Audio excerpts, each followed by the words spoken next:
Hello, I'm Spencer Ostroff, and this will be my final project comparing my brand versus the competitor brand. So I'm going to do Apple versus Samsung. So the purpose of this, my role will be a communication consultant for Apple. I will be evaluating Apple's social media presence compared to Samsung's, and I will be using BrandWatch to conduct my research and my consumer research. I will be using X and Instagram to evaluate these brands on social media. So Apple's overview, they were founded in 1976. Their headquarters are in Cupertino, California in the United States. Some of their key products include the iPhone, Mac, iPad, Apple Watch, and more. They're the global market leader in premium consumer electronics. They have a strong emotional connection with the consumers. There's a positive sentiment towards their products with the iPhone, iPad, tablet, and more. The only big negative sentiment is towards pricing, which we will get into. And Apple is a premium and trusted brand within the consumer electronics industry. So, a little overview about Samsung. They were founded in 1969. Their headquarters are in Seoul, South Korea. Some of their key products include Galaxy smartphones, tablets, TVs, and more. They're positioned as flexible compared to competitors. They're recognized as a global technology innovator.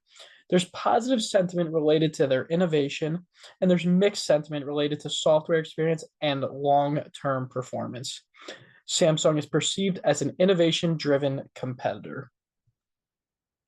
So some textual analytics that I used when I was conducting my research, some search terms for Apple were Apple products, AirPods, iPhone, and iOS. And for Samsung was Galaxy, Samsung products, and Galaxy Z. Some trending topics for Apple, AI and Siri, product launches, and Gemini, which has to do with AI. And for Samsung was foldable phones, some jabs at Apple, which has to do with no foldable phones in the Apple ecosystem, and Galaxy AI features. So some word association. This was through Word Cloud on BrandWatch.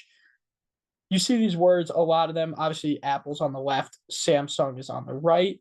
A lot of the ones for Apple is apps and products. So like the Apple Watch, Apple TV, Apple Pay, Apple Music, all of that. And then some of the apps that are available as well. And then for Samsung and like also products, Samsung Galaxy, Samsung phone, Samsung TV, all of that. So some alarming themes that I found when I was conducting my research for Apple, mainly just the price of their products is a major talking point. It doesn't seem like it is that big of an issue considering their sales and their popularity. But if there is an alarming theme slash weakness, it would have to be the price of their products. And for Samsung, I found that it was slow updates as part of the negative sentiment surrounding their company. So here are some charts regarding the sentiment. Apple's on the left, Samsung is on the right. Green is obviously positive, red is negative. So some competitive analytics. We will start with performance comparison. Apple generates more mentions, especially during launch cycles for their products. Apple is a safe brand that people rely on. Samsung has lower volume, but they do have a loyal customer base that is just not as big as Apple's. Some of Apple's strengths compared to Samsung, their brand loyalty, their ecosystem integration. There's a more positive sentiment overall, and just a simple product lineup for clarity. Some of Apple's weaknesses for Samsung is their products are higher priced. There are fewer device options overall.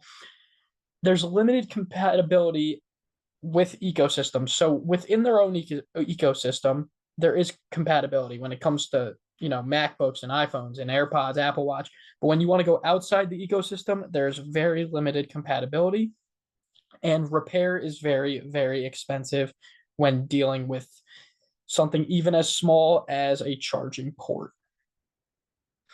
So, summary analysis. Let me just get this out of the way.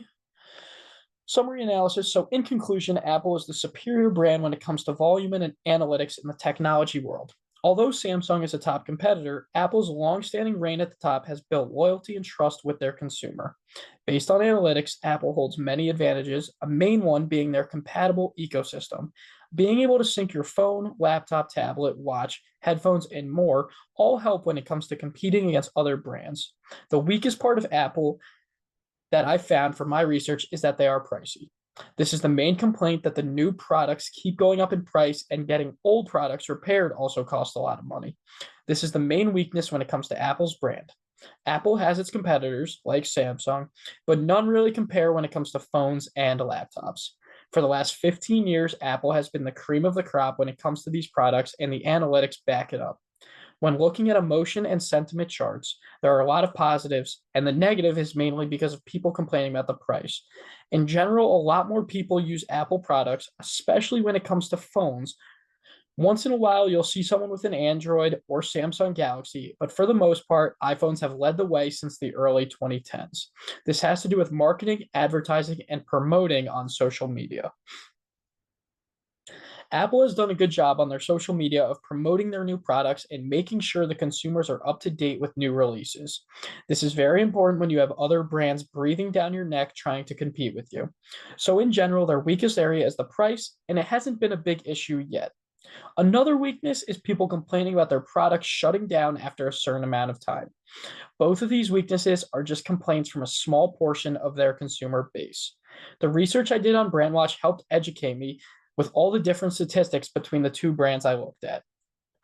The text analytics were very telling and gave me more insight on the sentiment with these two massive brands.